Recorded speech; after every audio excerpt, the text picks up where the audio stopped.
प्रभु यीशु क्या कहता है? यदि कोई मुझ में बना न रहे तो वह एक लकड़ी के समान है। कौन सी लकड़ी के समान? सभी का जय मसीह और मैं हूँ जयदीप रावत।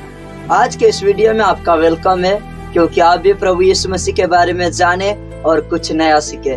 तो हमारी बाइबल यह कहती है यूहन्ना 15 का पहला से कि सच्ची दाखलता मैं हूँ। प्रभु यीशु कहता है सच्ची दाखलता में, एक जड़ मैं हूँ। कहता है सच्ची दाखलता मैं हूँ और मेरा पिता किसान है।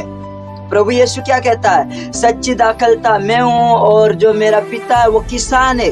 और लिखा है जो डाली मुझ में है और नहीं फलती उसे वो काट डालता है, और जो फलती है उसे वो छांटता है ताकि और फले। प्रभु यीशु कहता है कि मैं एक जड़ हूँ और मैं एक जड़ हूँ, और मुझ में जो डालियां बनी रहती है और जो डालियां फल लाती है उन्हें मेरा पिता रहने देता है, और जो डालियां नहीं फलती है उसे काट डालता है। हालेलुया। एक उदाहरण बताना चाहता हूँ मैं इस वचन के थ्रू। अगर आपके घर में या आप अगर किसान हो तो आप क्या करेंगे?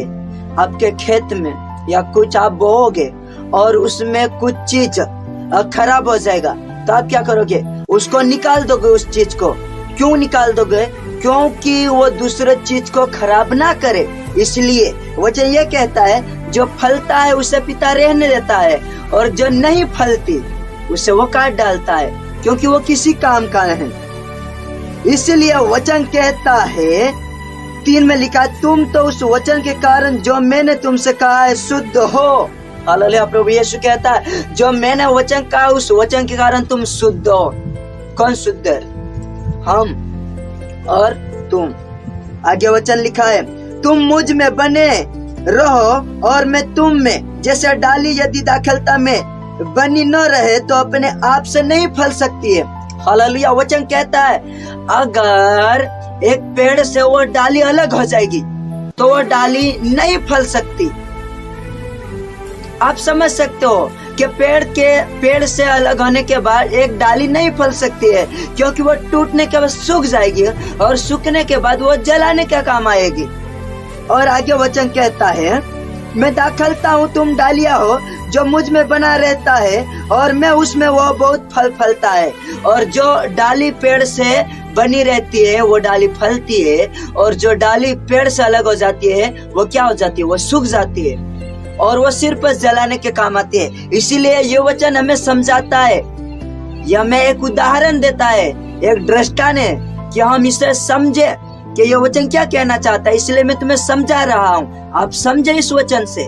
देखो और आगे लिखा है यदि कोई मुझ में बना न रहे तो वह डाली के समान फेंक दिया जाता और सूख जाता है, और लोग उन्हें बटर कर आग में झोंक देते हैं। प्रभु यीशु क्या कहता है? यदि कोई मुझ में बना न रहे तो वह एक लकड़ी के समान है। कौन सी लकड़ी के समान? जो पेड़ से अलग हो जाती है। पेड़ से अलग होकर वो लकड़ी क्या करते हैं? वो सूख जाती है, और लोग क्या करते हैं? उसे उठाकर क्या करते हैं? आग में झोंकते हैं, मतलब खाना पकाने में या आग जलाने में काम लेते हैं। तो जो प्रभु यीशु से अलग होता है उसका हाल भी इसी तरह होगा, और इसी तरह होता है, ये समझाया गया। हालेलुया। और आई होप, मैं उम्मीद करता हूँ कि जो वचन था जितना भी आप समझे, आप इस वचन को समझे। आपको लगता होगा ये 1 मिनट 2 मिनट 3 मिनट का वचन का प्रचार है, लेकिन आप इसे ध्यान से समझे तो बहुत कुछ है इसमें। हालेलुया। और आप भी अपने आप पढ़े यूहन्ना 15 का पहला से पढ़िए, आपको पता चलेगा। और मैं यही कहना चाहूंगा कि कोई सवाल जो आपको नहीं आता, या कि उस सवाल के बारे में आपको कुछ समझ नहीं आ रहा, तो आप पूछ सकते हो। मैं आपका भाई जयदीप रावत उसका जवाब दूंगा। जय मसीह।